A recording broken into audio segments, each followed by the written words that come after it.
Olá, meus amores, tudo bem com vocês? Então vamos lá para mais um dia de aula.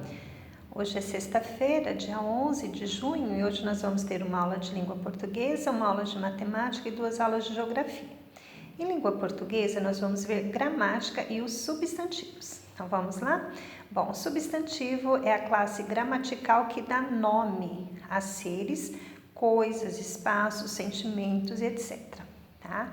Então, dentro do substantivo, nós temos outras denominações. Substantivo comum, substantivo próprio, substantivo primitivo, derivado, composto, concreto, abstrato, tá? Então, a gente tem várias denominações dentro do substantivo, tá? Aqui nós temos o substantivo comum, que é o nome, que nomeia, um grupo de seres ou de objetos, tá? Escreve-se com letra minúscula. Aqui nós temos os exemplos de sofá, café, partida, tá? Livro, mar, lua, amor não é, viu, gente? Amor é substantivo abstrato. Substantivo próprio é o nome que se dá, a pessoas, lugares, cidades, países, estados, oceanos, continentes, nomes de igrejas, de praças, de escola.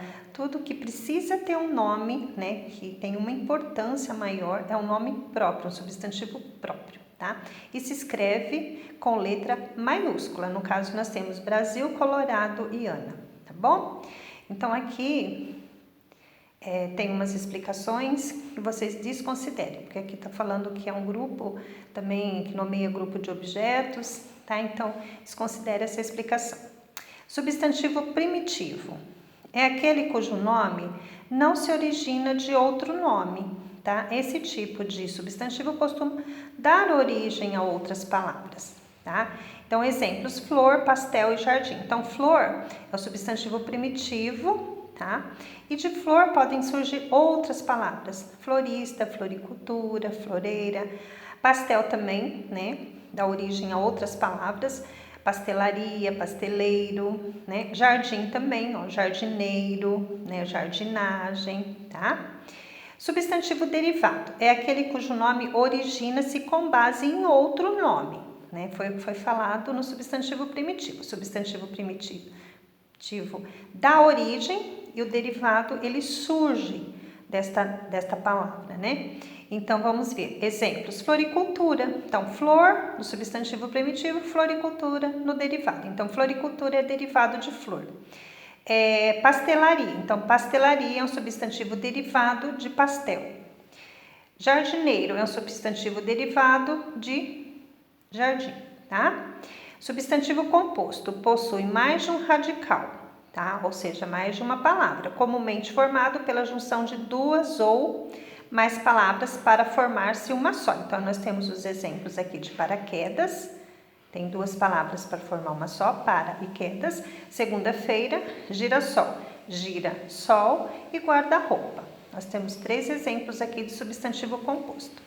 Na página seguinte da apostila, nós vamos ler o texto para resolver as atividades. Então, vamos lá? Leia o trecho abaixo. Carlos e Pedro foram informados em plena sexta-feira que teriam que comparecer a uma reunião em São Paulo no final do dia. Imediatamente, os 2 partiram para o aeroporto, onde tomaram o primeiro avião. Durante o voo, Carlos aproveitou para ler o livro que havia comprado na livraria Portal do Conhecimento. Pedro, que tem muito medo de viajar de avião, perguntou à aeromoça se no avião havia paraquedas. Informado que o avião possui equipamento, Pedro ficou mais tranquilo e aceitou até um cafezinho, tá? Após a leitura deste texto, nós vamos fazer as atividades. Número 1. Encontre e pinte no texto de acordo com a indicação de cor. Um substantivo comum de amarelo. Então, são vários aqui: reunião, dia, voo, avião, tudo substantivo comum. Um substantivo próprio, tem Pedro, tem Carlos, tem São Paulo, tá? Um substantivo primitivo.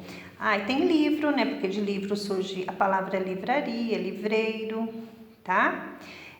de azul, substantivo derivado, ou seja, que surgiu de uma outra palavra, tá bom? Então, vamos ver aqui qual que a gente pode colocar. Cafezinho, né? Cafezinho surgiu da palavra café, tá? E livraria, né? Ó, livraria surgiu da palavra livro, então é derivado da palavra livro. E um substantivo composto de marrom, então aeromoça, né? Ó, aeromoça, duas palavras. Paraquedas, sexta-feira, aeroporto, né? Todas são substantivo composto. Aí depois tem observe as palavras abaixo e classifique-as quanto à tonicidade, oxítona e paroxítona. Então, vocês vão colocar na frente aqui da palavra avião. Avião, se ela é oxítona ou paroxítona. Então, avião, né? A última sílaba é a sílaba tônica, é o ão, então ela é uma oxítona. Então, vamos relembrar? Última sílaba tônica, oxítona, penúltima, paroxítona e antepenúltima, proparoxítona. Equipamento, não tem acento, vocês vão ter que usar aquela regrinha de chamar a palavra, tá? Equipamento, né? Livraria, vou ter que chamar a palavrinha. Livraria, né? Livraria. E portal, tá? Então, chama a palavrinha para poder descobrir, né, a tonicidade dela. 3. De acordo com as regras das sílabas tônicas, pense e escreva 3 palavras proparoxítonas. Então, palavras proparoxítonas são acentuadas na antepenúltima sílaba, tá? Então, pensem nisso.